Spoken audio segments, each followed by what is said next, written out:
Bueno, siguiendo con farmacología, vamos a ver ahora los fármacos miorrelajantes, bloqueantes neuromusculares y los fármacos que intervienen en la placa mioneural,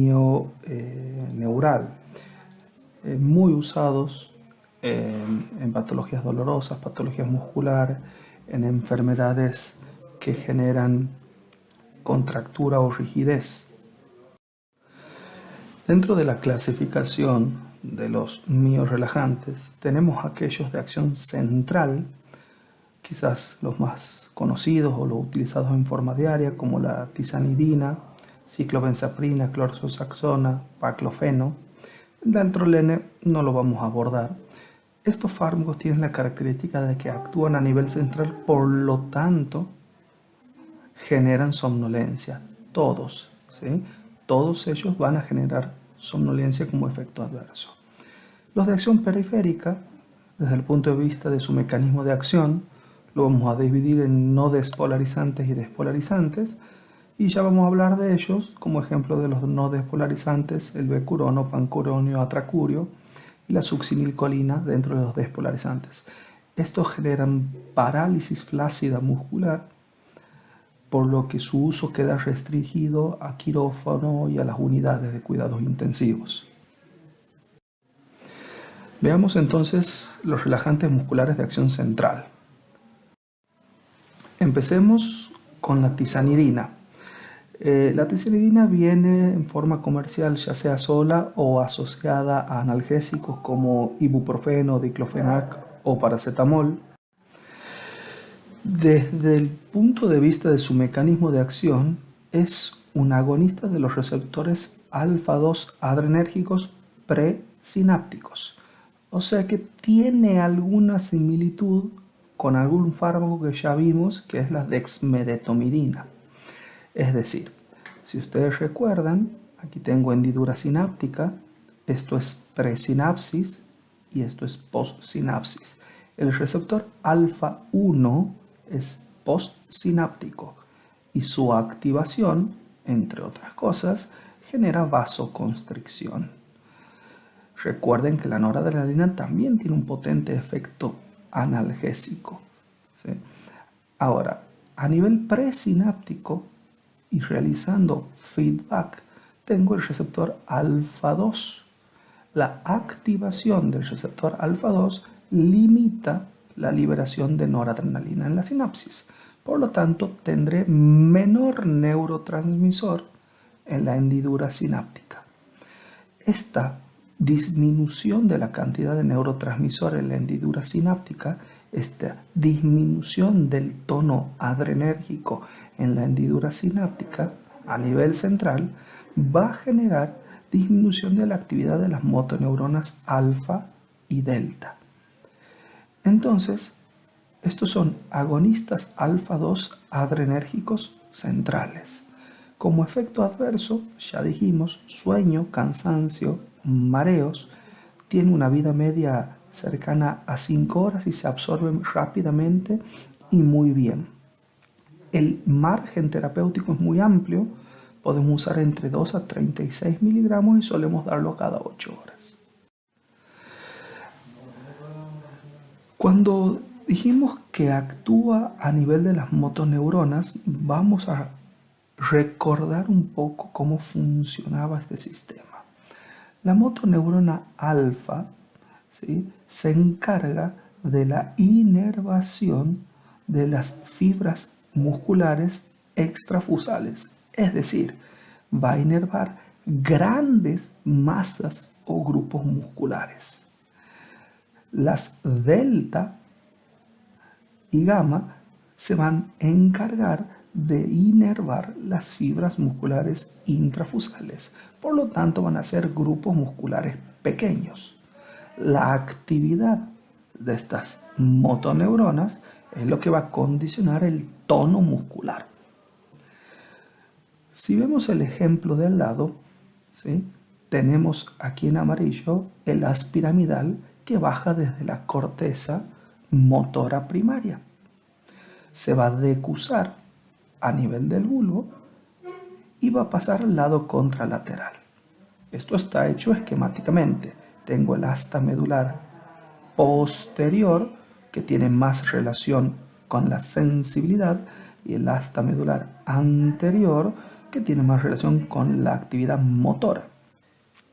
Se van a decusar y ahí va a ser sinapsis con la segunda neurona, y de aquí las motoneuronas ya nombradas, alfa, delta, gamma, van a inervar los músculos correspondientes al segmento medular. Pero esta sinapsis tiene varias interneuronas de diferentes caracteres. Aquí lo que tengo es un conjunto que se llama multisináptico. Este conjunto de neuronas van a tener actividad inhibidora. Por ejemplo, aquí tengo espacio sináptico, neurona postsináptica y neurona presináptica.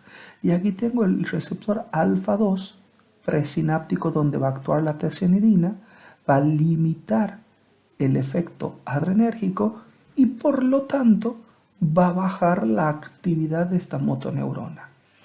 Pero bueno, al ser esto en nivel de sistema nervioso central, la consecuencia de esto van a ser los síntomas centrales, como sueño, cansancio. ¿Sí? Este mecanismo de acción es compartido por muchos miorrelajantes centrales, pero actuando en diferentes neurotransmisores. Actúan a nivel de esta multisinapsis por diferentes mecanismos o mediante diferentes receptores.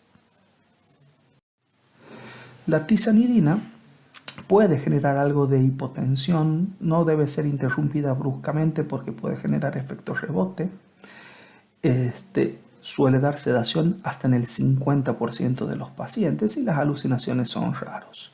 Se puede usar en cualquier tipo de espasticidad, tanto central como periférica, pero sin lugar a duda es una de las primeras elecciones para la espasticidad de origen central, asociada a esclerosis múltiple, accidentes cerebrovasculares, lesiones medulares, y cualquier lesión periférica como tortícolis también puede ser usada porque en general es un fármaco muy bien tolerado. Pasemos al baclofeno. El baclofeno suele venir solo, no necesariamente combinado con analgésicos. También genera disminución de la actividad de las motoneuronas, como nombramos, pero generando agonismo de los receptores GABA B. O sea que es un agonista GABAérgico, ¿sí?, al nivel de esa polisinapsis que habíamos nombrado. Por lo tanto, al tener efecto GABA, puede generar sueño, sedación, depresión respiratoria y puede generar incluso con dosis elevadas, por encima de 90 miligramos día, un efecto paradojal con el cual baja el umbral convulsivo o podría generar convulsiones.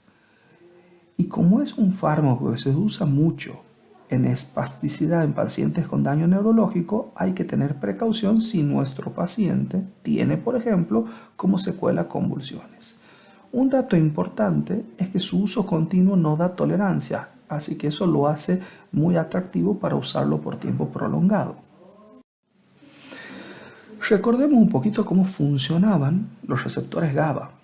Los GABA A, por ejemplo, donde actúan las benzodiazepinas como midazolam, clonazepam, alprazolam, son receptores postsinápticos, abren, ¿sí?, los canales de cloro y de esta forma van a impedir el pasaje del impulso nervioso. Los receptores GABA B, que es donde actúa el baclofeno, son tanto pre como postsinápticos y están ligados a la permeabilidad del potasio y posteriormente actúan segundos mensajeros como proteína G. Entonces el baclofeno va a actuar en el receptor GABA B, ¿sí?, pre y postsináptico, impidiendo la liberación de neurotransmisores, modulando así la respuesta de las motoneuronas alfa y gamma.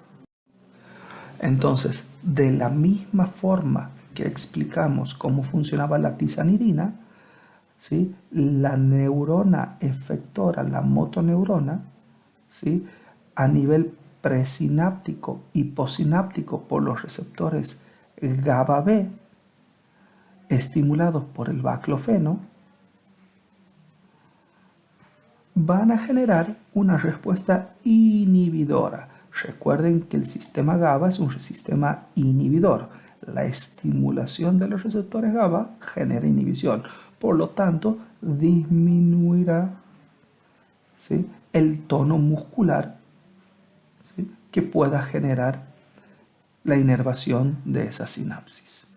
La consecuencia, por supuesto, al aumentar el tono GABAérgico, es ser miorrelajantes centrales, es la somnolencia.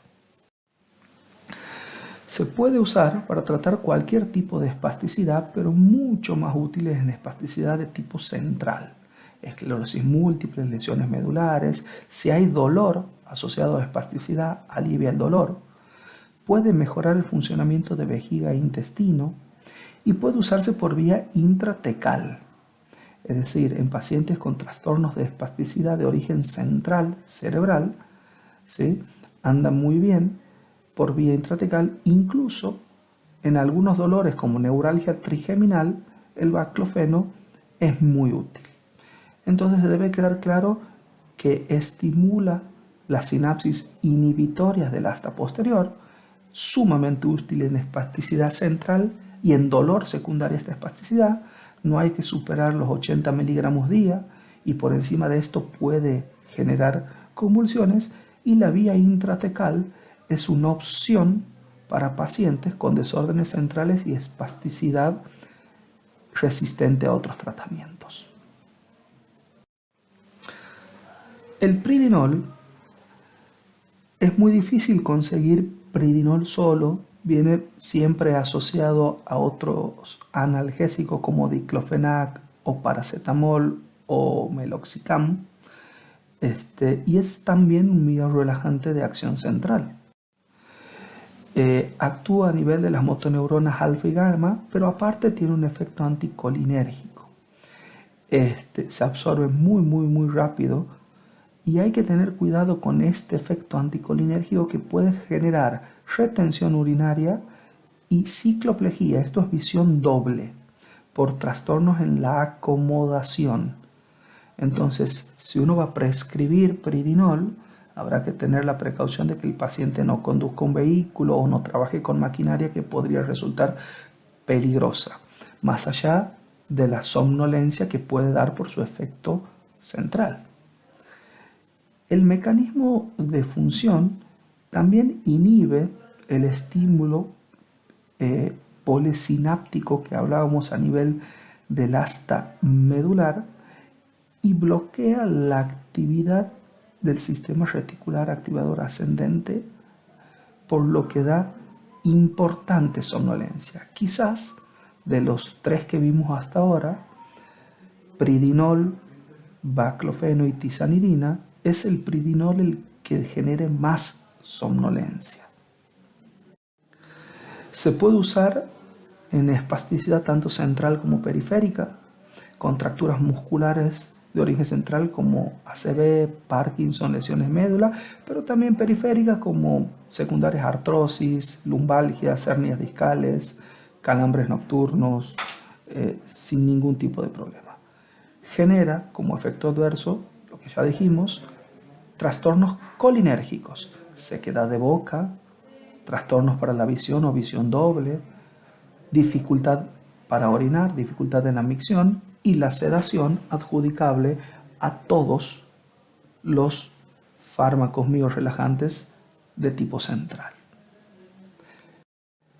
Entonces, los miorrelajantes que vimos hasta aquí, el pridinol, el baclofeno y la tizanidina, son útiles en espasticidad tanto central como periférica. Sin lugar a duda, lo utilizamos mucho más en espasticidad central. Y si tienen mecanismos de acción diferentes, incluso podrían combinarse. Es decir, Si la tizanidina tiene un efecto antiadrenérgico, se puede combinar con baclofeno, que tiene un efecto GABAérgico. Obtengo más acción miorrelajante, pero también obtengo más efectos adversos, más sueño, más confusión, más sedación. Entonces habrá que tener las precauciones correspondientes. Los miorrelajantes que vamos a ver ahora son puramente indicados en espasticidad o compromiso muscular periférico. No hay estudios que avalgan su uso a nivel central o en espasticia central. Empecemos con la ciclobenzaprina. Siguen siendo miorrelajantes centrales. La ciclobenzaprina viene tanto combinada con analgésicos como sola. La dosis máxima diaria es entre 15 y 20 miligramos. Hay que intentar no darlo más de 2, 3, como mucho 4 semanas. Actúa muy parecido a los antidepresivos tricíclicos, a la amitriptilina. Incluso tiene una fórmula química parecida a la amitriptilina. Por lo tanto, va a actuar a nivel del sistema reticular activador ascendiente, disminuyendo el tono motor. Va a actuar a nivel noradrenérgico. Lo que tiene de importante la ciclobenzaprina, que aparte de ser un potente miorrelajante central, tiene un efecto analgésico intrínseco. Y eso lo hace muy útil en algunas patologías. Por supuesto, como efecto adverso, la somnolencia actúa a nivel del sistema reticular, así que da mucho sueño, baja la actividad de las motoneuronas alfa y gamma, sin lugar a duda, y tiene una característica muy particular, que es el tiempo que tarda en lograr su concentración máxima. Y es cercano a 8 horas. Y esto hace que su posología o su forma de administración tengamos que tener precaución. Porque una vez que el paciente la tome, su efecto máximo va a estar recién a las 8 horas. Por lo que se recomienda que se administre cerca de las 6 de la tarde. Para que el paciente a la noche, 10, 11, 12 de la noche, tenga su efecto máximo, ¿sí? Donde va a aparecer la relajación muscular, la analgesia y el sueño. Se han visto pacientes que incluso este tiempo fue mayor, hasta de 12 horas. Por eso este fármaco se da una vez al día y hay que ser bien preciso y hablar con el paciente para saber en qué momento darlo y que el paciente vaya haciendo pruebas para que al día siguiente no tenga fatiga, cansancio, ¿sí? Que pueda generar algún inconveniente en el desarrollo de sus actividades cotidianas. Es un muy buen fármaco, potente miorrelajante, potente analgésico, pero hay que tener presente el retardo en su inicio de la acción. Reduce la actividad motora de las motoneuronas, como ya dijimos, se parece a la amitriptilina, ¿sí? Y tiene actividad a nivel del sistema noradrenérgico. Dentro de sus utilidades, se puede usar en cualquier patología del músculo esquelético dolorosa aguda. Siempre periférica, no es útil en enfermedades centrales. No usarla por más de 3 semanas, 4 quizás. Y es sumamente útil para las crisis de fibromialgia. Dolor muscular asociado a fibromialgia, la ciclobenzaprina es una buena opción. Genera disminución de la ansiedad, genera somnolencia o mejora el sueño, relajación muscular y analgesia, por la que en estas circunstancias podría ser útil por periodos breves. Como efecto adverso, a pesar de que se tolera muy bien, los mismos efectos adversos que cualquier miorrelajante central: mareos, sueño y en este caso en particular la dificultad de que su pico de acción aparece varias horas después de la toma del fármaco. Entonces, un muy buen fármaco a tener presente para la patología muscular asociada a dolor, siempre patología periférica, y particularmente en pacientes fibromialgicos. La clorzoxazona viene asociada también con ibuprofeno, con paracetamol y otros analgésicos. Inhibe los arcos reflejos en el asta anterior de las motoneuronas alfa y gamma, al igual que todos los que vimos. Tiene propiedades sedativas, da mareo, sueño y puede generar caídas. Y si bien no sabemos exactamente cómo actúa, parecía tener un mecanismo de acción múltiple a nivel de ese lugar polisináptico. Por lo tanto, este fármaco, ¿sí? Es un gran miorrelajante de origen periférico, ¿sí? Alivia el dolor, pero aún no tenemos muy claro su mecanismo de acción. Se puede usar en cualquier contractura muscular o rigidez de tipo periférica, lesiones ligamentarias, luxaciones, esguinces, lesiones traumáticas, lumbalgias, ¿sí? No es útil en contracturas de origen central. Entonces, si pienso en espasticidad por daño neurológico o daño central, pienso en tizanidina, baclofeno o pridinol. Y si pienso en patología muscular periférica pura, traumática o de cualquier otro origen, pienso en ciclobenzaprina y clorzoxazona. Quizás la ciclobenzaprina con un poco más de evidencia y un poco más de efecto analgésico. La clorzoxazona se tolera bien, tiene un metabolito que puede dar orinas claras, así que hay que avisar al paciente, y puede tener algún efecto gastrointestinal como náuseas y vómitos, pero no son frecuentes.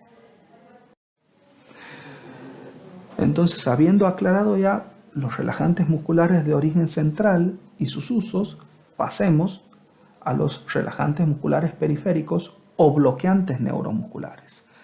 Estos fármacos, ¿sí?, van a interactuar con el sistema colinérgico y van a generar una parálisis flácida muscular de todos los músculos esqueléticos. Por lo tanto, el paciente, si no tiene un soporte ventilatorio, el paciente desarrolla apnea. Así que estos fármacos quedan restringidos al uso, ¿sí?, de pacientes bajo ventilación mecánica o pacientes bajo eventos quirúrgicos. Hay dos grandes tipos, los despolarizantes y los no despolarizantes. Ambos van a interactuar con el receptor nicotínico del sistema colinérgico, el receptor preganglionar. Pero cuando hablamos de despolarizante, lo que va a hacer es apegarse al receptor, hacer un agonismo del receptor nicotínico, por lo que va a entrar sodio a la célula y lo va a mantener abierto. Así que va a haber un flujo de sodio que va a hiperpolarizar la membrana y la va a hacer refractaria a cualquier otro impulso. Por lo tanto, el uso de bloqueantes neuromusculares despolarizantes agoniza o imita el efecto colinérgico, pero lo mantiene y lo sostiene y hace que sea refractario a nuevos impulsos. Esto se va a observar porque el paciente va a tener, al administrar este fármaco, como la succinilcolina, unas fasciculaciones musculares iniciales y después la parálisis flácida. Los no despolarizantes, que se dividen según su vida media, ¿sí?, en prolongada, intermedia, corta u ultracorta, lo que hacen son antagonistas. Se unen al receptor nicotínico, pero cierran el canal. Todo lo contrario a lo que hacían el previo. Al cerrar el canal es refractario a los impulsos nerviosos y lo que obtengo es directamente una parálisis flácida. Entonces, vamos a repasarlos con más detenimiento.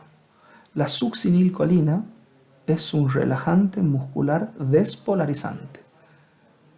Cuando lo coloco en forma endovenosa, su inicio es inmediato, a los 30 segundos, y dura muy poco tiempo, máximo 6 minutos.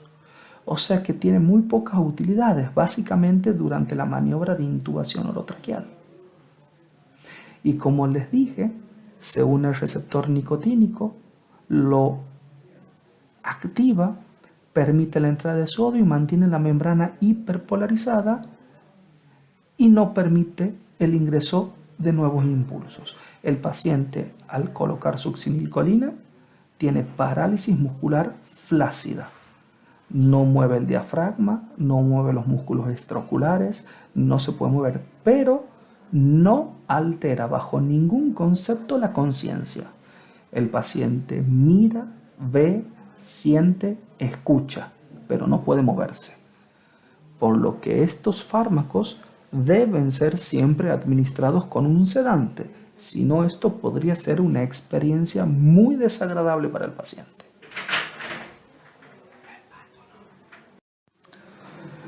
Entonces, como decíamos hace un momento, la succinilcolina se une, ¿sí?, al receptor nicotínico, que es el lugar donde debería unirse la acetilcolina, abre el canal y permite el influjo de sodio, pero lo mantiene abierto. Entonces es un agonista nicotínico. Genera fasciculaciones iniciales y eso puede generar rabdomiólisis, destrucción muscular. Y cuando un músculo se destruye, libera potasio, así que puede generar algunas complicaciones. Da la parálisis muscular flácida, pero no altera ni la sensibilidad ni la conciencia. No deben administrarse este tipo de fármacos si previamente no se administra un sedante. Es decir, sedo a mi paciente, hago que pierda la conciencia y recién genero bloqueo muscular. Imaginen lo desagradable que sería no poder moverse, no poder respirar, pero sentir, ver y escuchar. Entonces, en ese aspecto hay que tener esta precaución. La vida media, al ser tan corta, menos de 6 minutos, es muy útil para la intubación orotraqueal, porque si un paciente no logra ser intubado, sé que a los 6 minutos el efecto de este fármaco termina. No debe usarse en pacientes con quemaduras o con aumento del potasio en sangre por la destrucción muscular que ya dijimos. Dentro de los efectos adversos, ya nombramos algunos, puede dar arritmia, aumento de potasio, ¿sí?, puede dar dolor muscular. Pasemos a los relajantes musculares no despolarizantes. Y esto dijimos que son por mecanismo antagonista competitivo. Se unen al receptor nicotínico y cierran el canal, por lo que ningún impulso nervioso va a pasar. Lo que tienen en común todos los no despolarizantes, todos actúan de la misma manera. Cambia la vida media y sus características de metabolismo. Pero todos actúan generando debilidad y flacidez muscular progresiva, desde los músculos más pequeños, empezando por los extraoculares, dedos de los miembros, el cuello, el tronco, intercostales y al último el diafragma. Y la recuperación es exactamente el camino inverso. Hay dos clasificaciones desde el punto de vista bioquímico, que no son, en este caso no nos interesa demasiado. Vamos a ver las características fundamentales de algunos de ellos. Entonces, van a generar bloqueo competitivo o no despolarizante, se van a unir al receptor nicotínico y van a mantener el canal cerrado, por lo que no va a haber transmisión nerviosa y va a haber parálisis flácida. A estos también los llamamos curarizantes. Pancuronio tiene una vida media larga, hasta de 100 minutos. Puede generar aumento de la frecuencia cardíaca porque genera algo de liberación de histamina. No hay que usarlo en pacientes con falla renal y su utilidad básicamente es para la relajación muscular de pacientes en quirófano. Imaginen ustedes que durante una cirugía el paciente que está intubado y sedado y aparte con bloqueo muscular, para que el cirujano, ¿sí?, no tenga molestias con el diafragma, para que el paciente no tosa si se toca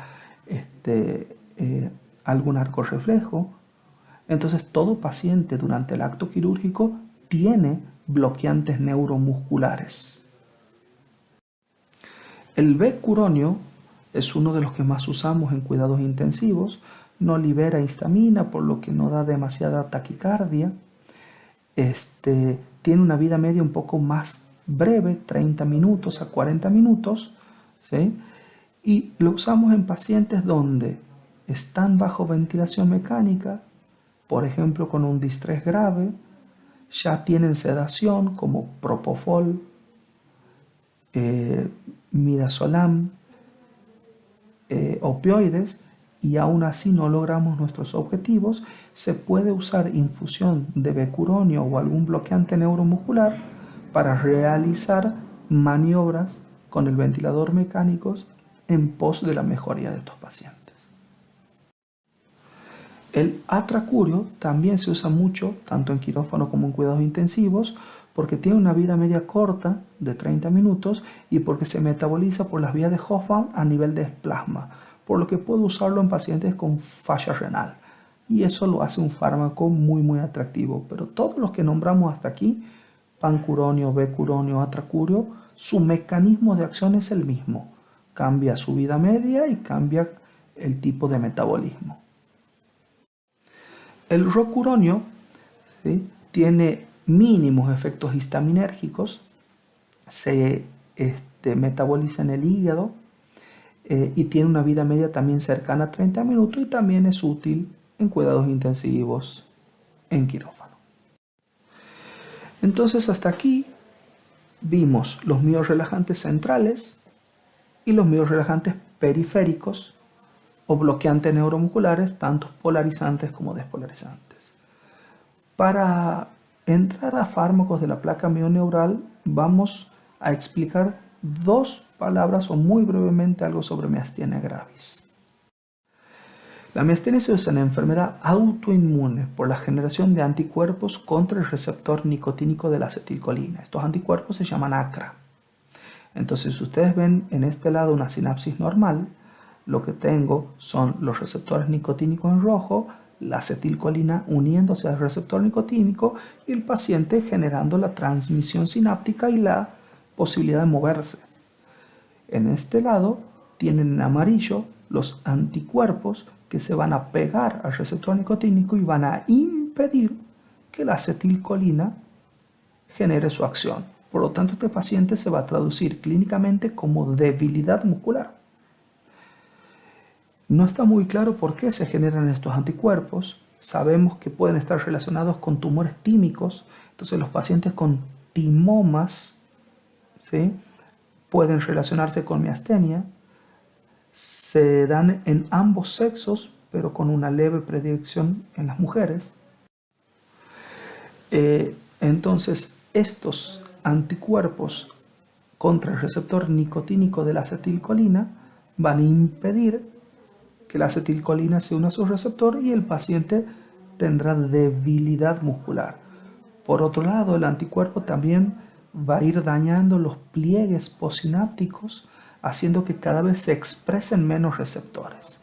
Es decir, en forma normal, el estímulo debería pasar desde la presinapsis, liberarse acetilcolina, la acetilcolina unirse al receptor, esto despolariza la membrana, genera un potencial en la placa motora y al final la contracción muscular. En un paciente con miastenia gravis, estos anticuerpos se van a pegar a los receptores, por lo tanto, la acetilcolina liberada no logra unirse con el receptor y disminuye la cantidad de pliegues postsinápticos, por lo que hay menos expresión de receptores nicotínicos. Todo esto se traduce en fracaso de la transmisión neuromuscular y debilidad. Y la debilidad del miasténico es bastante característica, evoluciona durante el día. Entonces, aquí tienen una sinapsis colinérgica normal, con muchos pliegues, muchos receptores, liberación de acetilcolina y la acetilcolina está uniéndose al receptor nicotínico. Y aquí tienen una sinapsis con un paciente miasténico, donde tienen los anticuerpos ACRA o antirreceptor nicotínico, con pocos pliegues, menor número de receptores, y la acetilcolina que no puede interactuar con el receptor. ¿Cómo se manifiesta la miastenia? Bueno, por debilidad, pero es una debilidad que va fluctuando durante el día. Es decir, el paciente se levanta a la mañana y a la mañana tiene algo de fuerza muscular. Con el paso de las horas consume acetilcolina y por la debilidad muscular se va acentuando. Puede empezar por los músculos extraoculares, lo que le va a dar visión doble o diplopía. Puede comprometer los músculos vulvares y le va a dar dificultad para tragar, voz nasal, disfagia, debilidad en la lengua y en el paladar. Puede tener debilidad en los músculos del tronco y los miembros y va a tener imposibilidad respiratoria, y esto lo lleva muchas veces a la terapia intensiva y a la ventilación mecánica. Incluso puede tener imposibilidad de mantener la cabeza erguida y claramente tiene una arreflexia y una severa debilidad, pero no hay trastorno sensitivo, la sensibilidad es normal.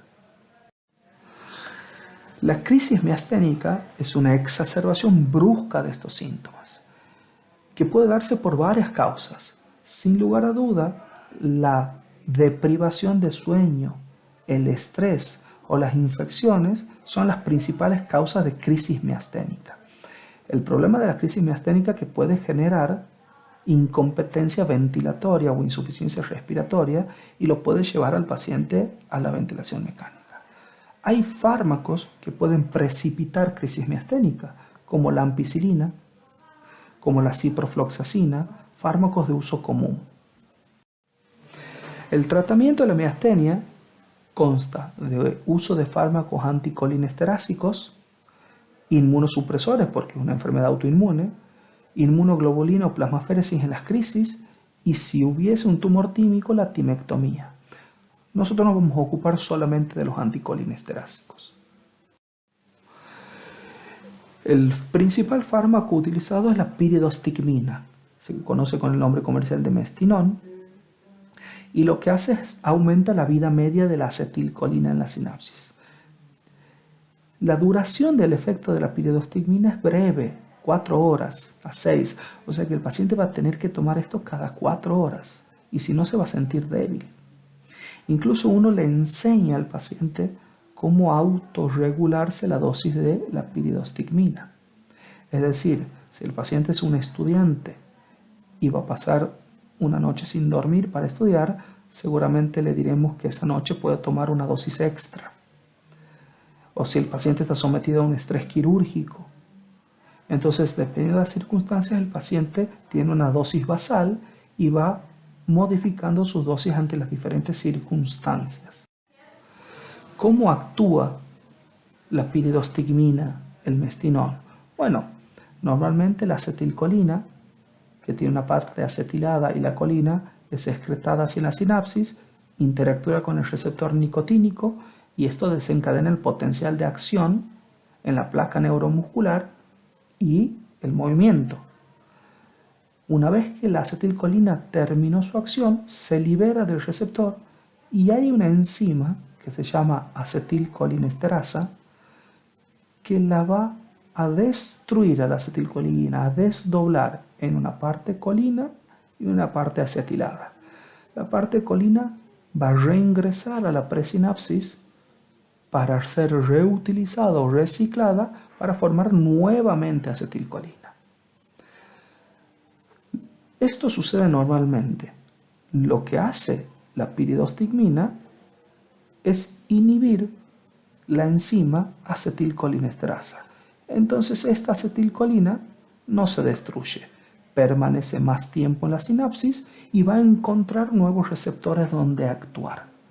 Entonces aumenta la vida media de la acetilcolina. Hay que tener cuidado, ¿sí?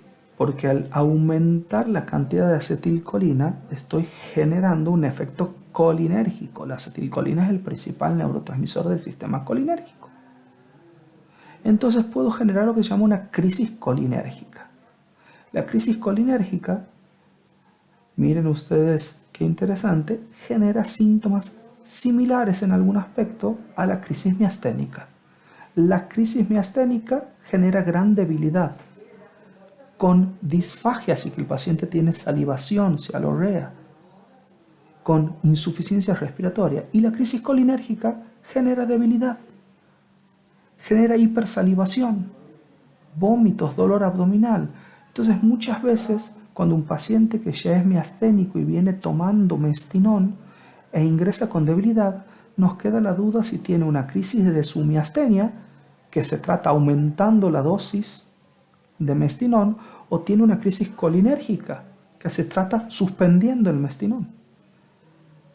Entonces muchas veces tenemos esa duda. Ante esa duda, lo recomendado es suspender todo fármaco, darle al paciente soporte vital, a veces esto es ventilación mecánica, y luego de 24 o 48 horas reiniciar los fármacos y retirar el soporte vital o el ventilador. Estos fármacos anticolinesterásicos, yo les enseñé la piridostigmina, pero hay otros como la neostigmina que se puede usar para revertir el efecto de los bloqueantes neuromusculares. Por ejemplo, a un paciente se le dio pancuronio, terminó la cirugía y el paciente una vez que terminó la cirugía sigue con debilidad muscular por el fármaco. Al darle un anticolinesterásico, ¿sí?, es el antídoto para los bloqueantes neuromusculares. Se puede usar neostigmina. Hay otros como edrofonio, bueno, hay varios. La piridostigmina, mestinón, es el más común o el que más se usa en los pacientes con miastenia. Entonces recuerden que la crisis miastenia es una urgencia y su tratamiento puede necesitar plasmaféresis o inmunoglobulinas. Muchas gracias.